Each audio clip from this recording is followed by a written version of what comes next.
Welcome to my channel.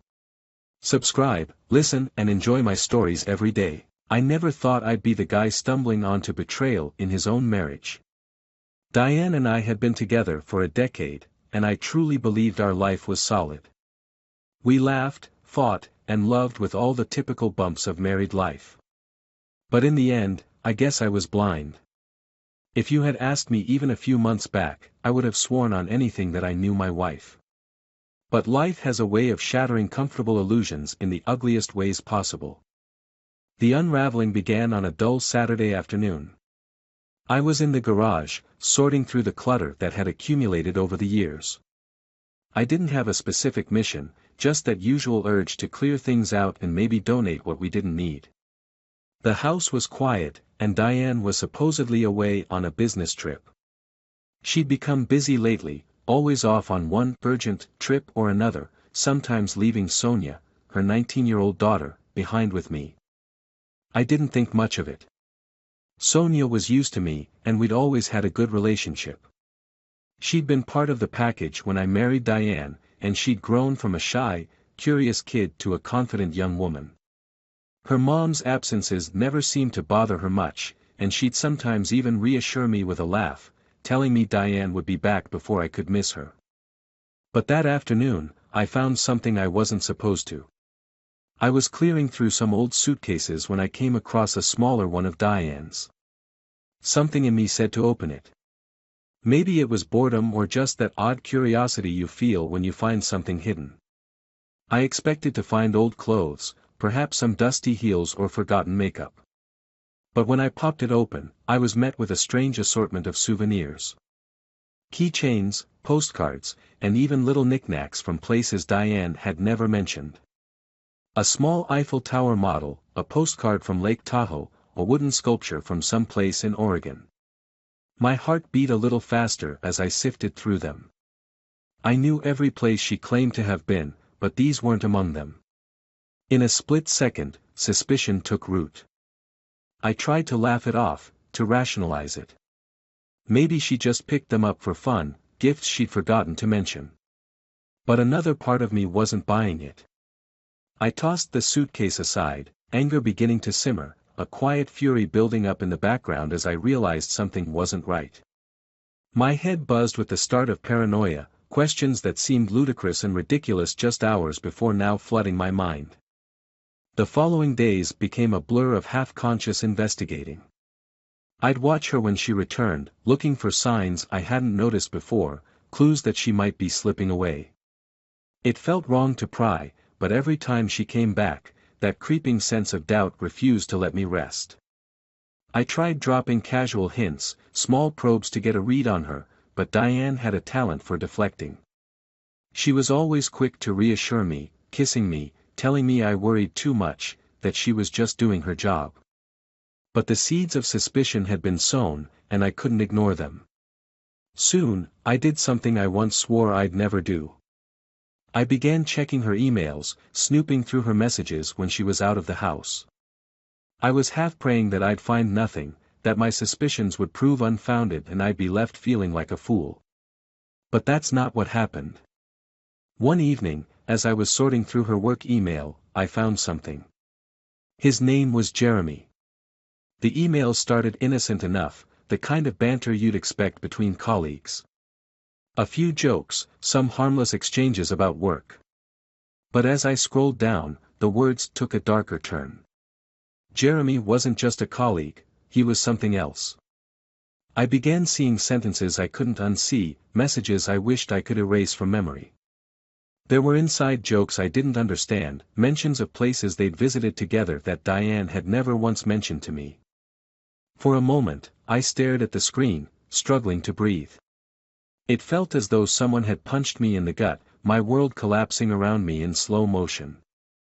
I scrolled through the messages, feeling sicker with each one, each line peeling back the layers of my marriage, exposing lies I didn't want to face. But then, there was something that twisted the knife even further. As I dug deeper, I discovered that Sonia, my stepdaughter, whom I had practically raised since she was 9, knew about it.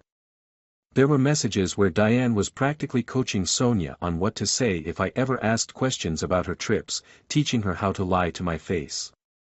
Sonia had even covered for her mom a few times, helping Diane fabricate her alibis. I could barely process it. All this time, the two of them had been playing me, laughing behind my back as I lived in my ignorant bliss. The rage came slowly at first, simmering quietly as I went through those messages again and again. I wanted to confront Diane then and there, to demand answers, to lay everything bare. But another part of me whispered to wait, to play this out slowly, to give her enough rope to hang herself. I wasn't going to react on impulse. Not this time. I'd be patient, calculated. Revenge was no longer a fleeting thought, it was now a solid plan. The next week was sheer torture. Every time Diane looked at me, I had to force myself to smile, to pretend everything was normal. Every time Sonia cracked a joke, I struggled to keep my face from betraying me. Nights were the worst, with me lying awake beside Diane, wondering how many times she'd done this, how often she'd lied as I held her, trusted her, loved her. The days following my discovery dragged on with excruciating tension.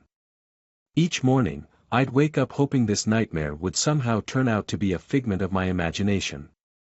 But Diane's casual smiles, her effortless deceit, only sharpened the anger within me. I'd lie there next to her, listening to the sound of her breath, wondering how I could have missed the signs for so long. I went about my days like nothing was wrong, but every moment felt hollow. Every time I caught her laughing or texting, a part of me clenched, imagining she was messaging him. And Sonia, who had grown up with me as her father figure, now felt like a stranger. I started to question every shared memory, every time she'd called me Dad, or confided in me. Did she pity me? Was I just the oblivious fool they both took for granted? But I knew I had to keep my composure. I was waiting for the right moment, a chance to gather enough evidence to ensure Diane couldn't twist her way out of this. If this was going to be the end, I'd make sure I had a clear case against her. I spent nights strategizing, planning my next moves while she slept peacefully beside me, blissfully unaware of the storm she had set in motion. I began digging through every possible record I could access. I checked our credit card statements, looking for inconsistencies. I combed through hotel receipts, restaurant bills, all while keeping up the act of being a devoted husband. My efforts finally bore fruit when I discovered a series of charges in Orlando, a city Diane had supposedly visited for work conferences. Restaurant bills for 2, expensive hotel rooms, even spa treatments. And they always coincided with her supposed work trips. She'd been visiting Jeremy there for years. Each discovery added fuel to the quiet fury I was carefully containing. I started creating a record of everything I found, compiling emails, credit card statements, and any shred of evidence that proved her betrayal. It wasn't enough just to confront her, I wanted proof she couldn't dispute. I wanted her to see the magnitude of what she'd done, the utter betrayal she had inflicted on me. The worst part came when Sonia casually mentioned one evening that her mom would be traveling again soon. She delivered it with such ease, so casually, as if it were no big deal. I swallowed the anger that rose in me, nodding along, trying to hide the hurt that had become my constant companion. She didn't know that I had already pieced it all together, that I knew more than she realized. One night, Diane went to bed early, claiming she was tired. Once I was sure she was asleep, I slipped out of bed and went into the living room. My mind was running through every possible scenario, every word I wanted to say to her, every accusation I'd throw her way. But I also knew I couldn't let my anger get the better of me. I needed to do this right. I needed a plan that would make her feel the full impact of her choices. Over the next few days, I made arrangements to meet with a lawyer. I wanted to be fully prepared before I confronted her. Diane was smart, and I knew she'd try to manipulate the situation if I wasn't careful. When I finally sat across from my attorney, I laid everything out, showing him the evidence I had gathered, explaining the long-standing deception she had orchestrated. He listened, nodding thoughtfully, occasionally asking questions. And then he handed me the roadmap I needed, how to move forward, the steps I'd take to ensure I walked away from this with everything intact, with no loose ends. With the plan in place, I went back to living under the same roof, sharing the same bed, all the while pretending everything was fine. It was one of the hardest things I'd ever done, but the knowledge that I had a plan, one that would finally reveal the truth, kept me grounded. About a week later, Diane sat me down with a serious expression, saying she had to leave for a work trip. She delivered her well-rehearsed story, detailing the conference she'd be attending and how it might run long, so I shouldn't worry if she didn't call every night. I nodded along, offering her the same reassuring smile I'd always given her. But inside, the anger simmered. She had no idea what I knew. She didn't know that I was just biding my time, letting her dig herself deeper, waiting for the perfect moment to spring my trap. On the day of her departure, I helped her load her suitcase into the car, giving her a kiss on the cheek as she thanked me, telling me she'd call soon. I watched her drive away, her taillights fading into the distance, and felt an overwhelming sense of relief. This would be the last time she'd deceive me. That evening, I made the final preparations, sorting through my files, checking each piece of evidence to make sure everything was in order. I was ready. All I needed now was for her to return. The night she came back, she entered the house with her usual cheerful energy, throwing her arms around me, kissing my cheek. The act felt almost cruel at that point, as if she was rubbing her betrayal in my face. But I played along, hugged her back, pretended to care. I waited until we were sitting together after dinner before I made my move. I started slow, talking about our life together, reminiscing about the early days of our marriage, the memories we'd shared. She seemed surprised, a little wary, as if she sensed something was off. I could see a hint of nervousness in her eyes, but she quickly masked it, smiling as she joined in, talking about our good old days. And then I looked her in the eye and asked, "Diane, are you happy?" The question took her by surprise. She stammered, her eyes darting away before she collected herself. "Of course I am," she replied, forcing a smile. "Why would you ask that?" "Just curious," I replied, keeping my voice calm, controlled. I could see her trying to figure out where this was going, trying to understand what I was getting at. And then, in one breath, I laid it all out, each word hitting her like a blow. "I know about Jeremy," I said, watching the color drain from her face. Diane sat across from me, her face frozen, eyes wide with shock.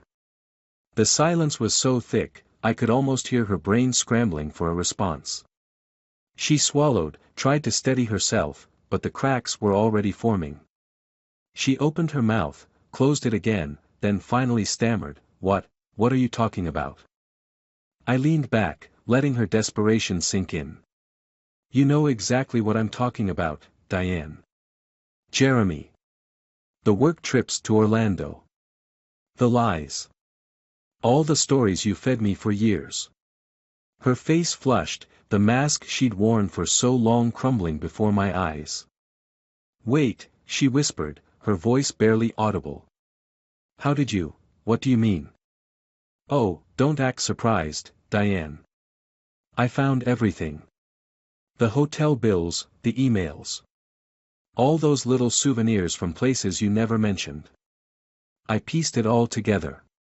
My voice was cold, calculated, and with each word, I watched her go pale, as though the very life was draining out of her. She tried to laugh it off at first, giving a weak attempt at denial.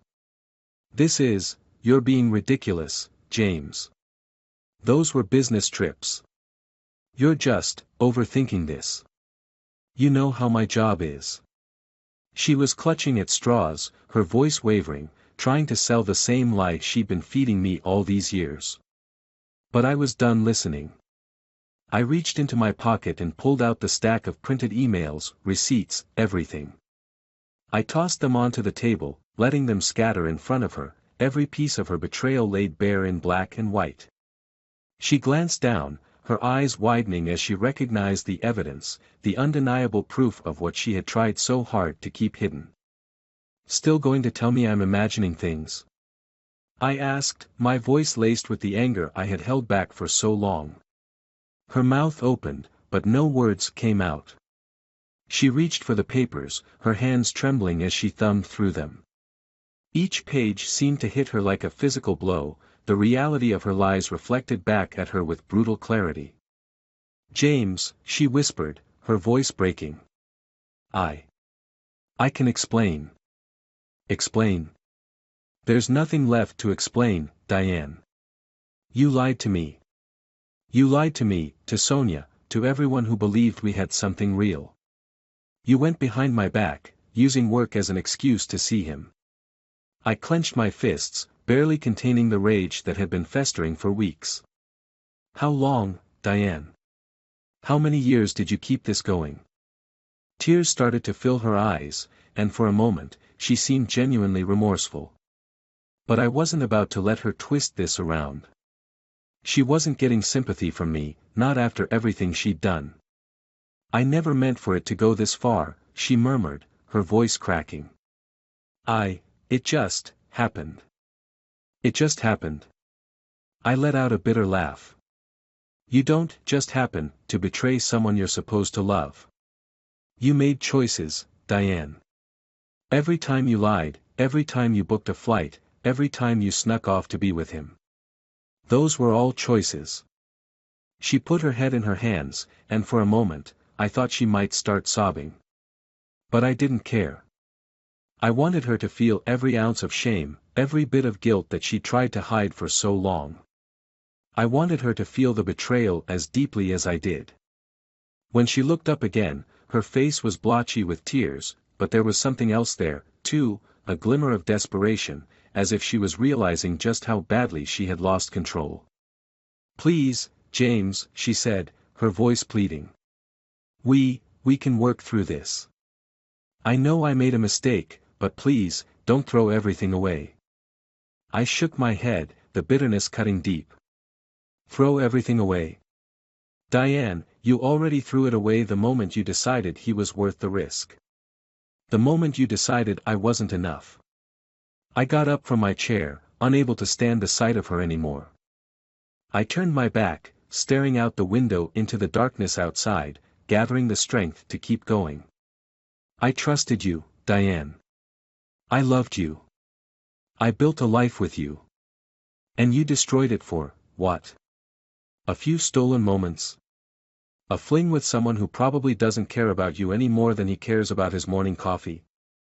I heard her take a shaky breath, and then she whispered, "It wasn't just a fling, James.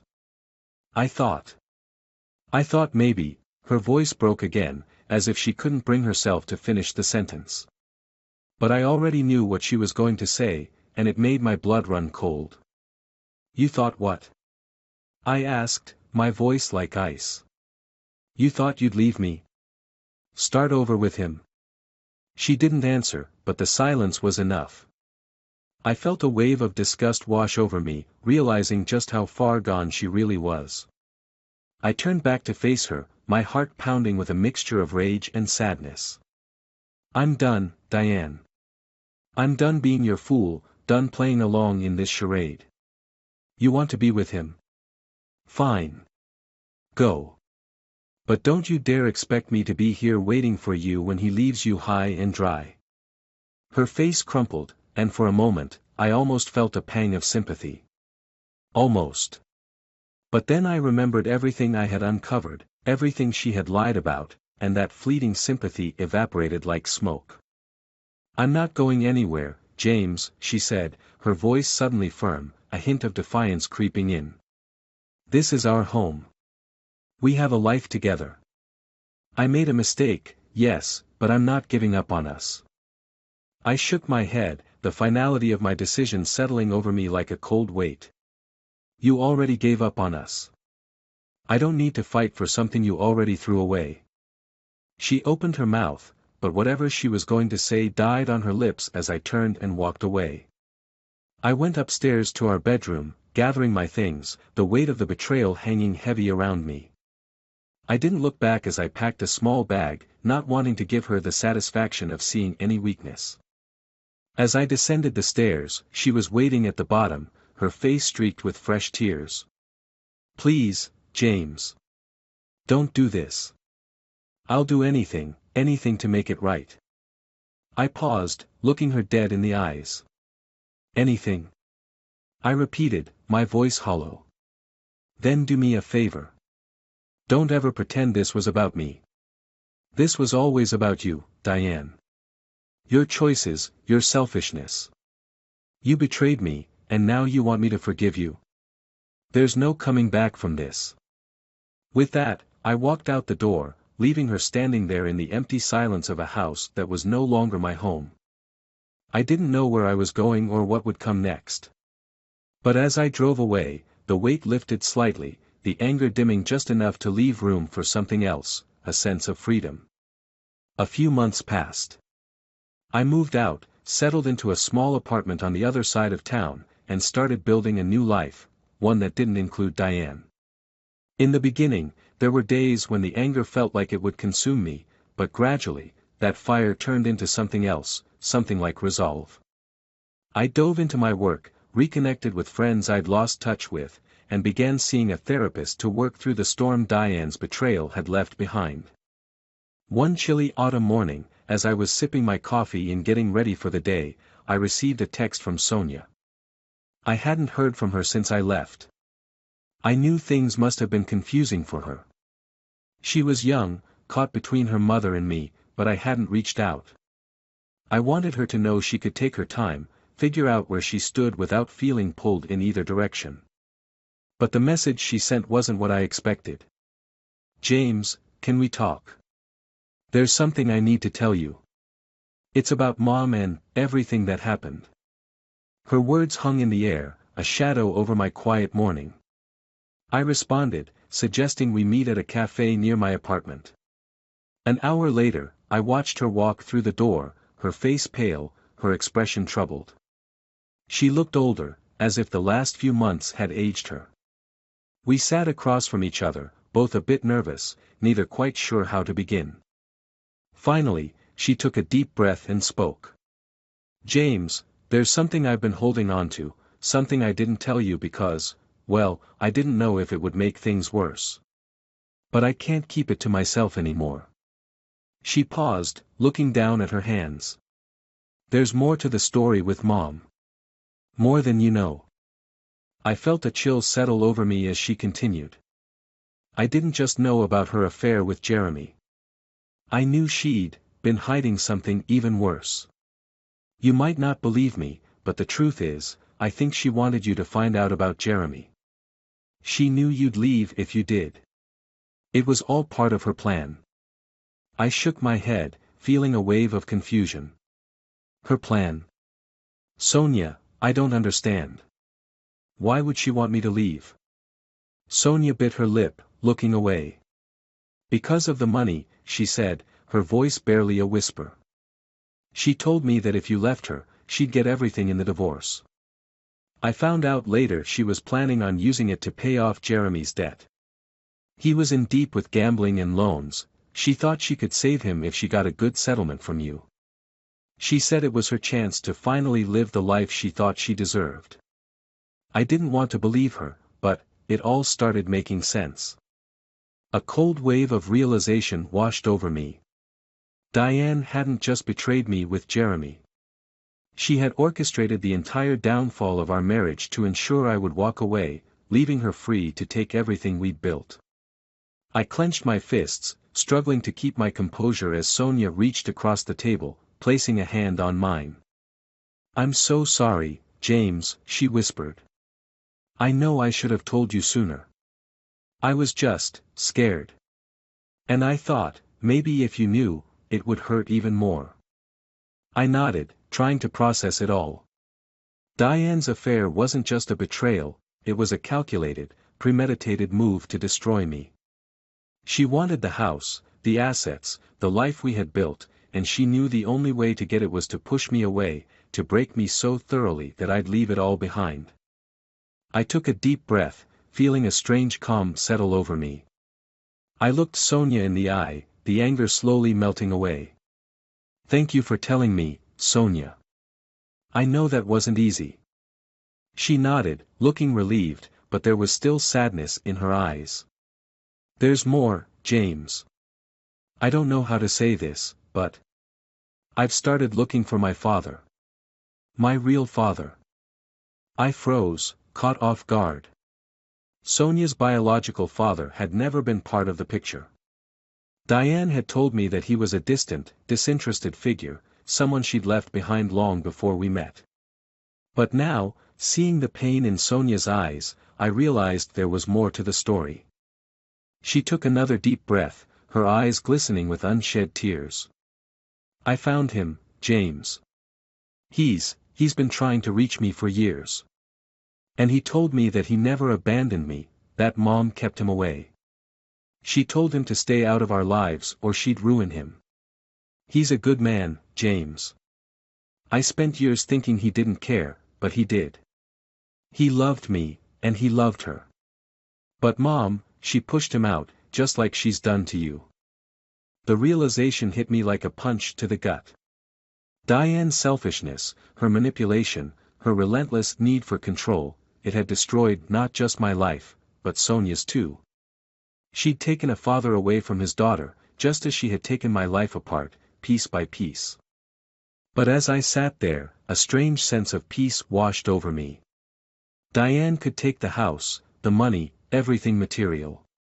But she couldn't take this moment, this raw honesty between Sonia and me. She couldn't destroy the bond that had formed through shared pain and understanding. I'm glad you found him, Sonia, I said quietly. You deserve to know the truth. And you deserve a family who loves you without conditions or manipulations. She smiled through her tears, squeezing my hand. I know, James. And I just want you to know, you'll always be my dad too. No matter what. In that moment, I realized that I had gained something far more valuable than revenge. I had gained the truth, and with it, the freedom to move forward without the weight of Diane's betrayal.